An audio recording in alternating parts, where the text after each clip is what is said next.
لوی د تجارت میاشت ده راشه په الله باندې خپل ګناهونه معاف کړه راځي چې دا کم بوج د ګناهونو چې زما او ستا په دې اوږو باندې پروت دی چې دا کم کړو په دې میاشت کې ښکلې موقع الله موږ ته راکړې دا بوج د ګناهونو چې زموږ د ملای ټیټه کړې ده په موږ باندې دومره بوج دی چې موږ یې وړی نه شو په دې بوج سره چې سړی د الله ته مخامخ شي نو څه جواب به الله له ورکوي نو که غواړې دا چې د ګناهونو دا بوج کم شي چې هغه یقیني دی ما ورته څومره ګناهونه کوو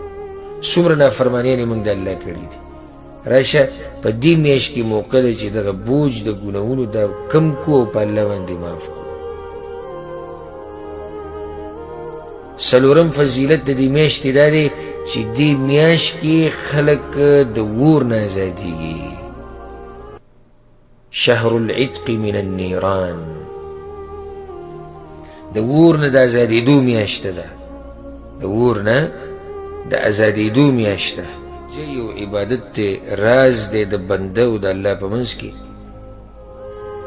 نو چې بیا په دې راز کې دنه نور رازونه شي ستا د الله سره قرآن کریم د تلاوت نه خوځي بلکل ترې مه خوځه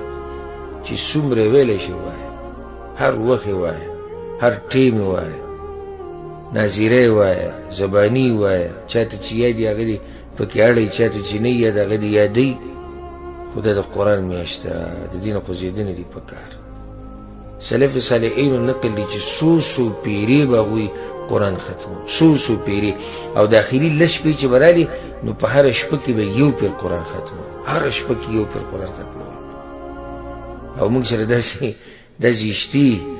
چې هغوی باندې دا ټوله روژې تېرې شي او یو پیر هم نه ختم کړی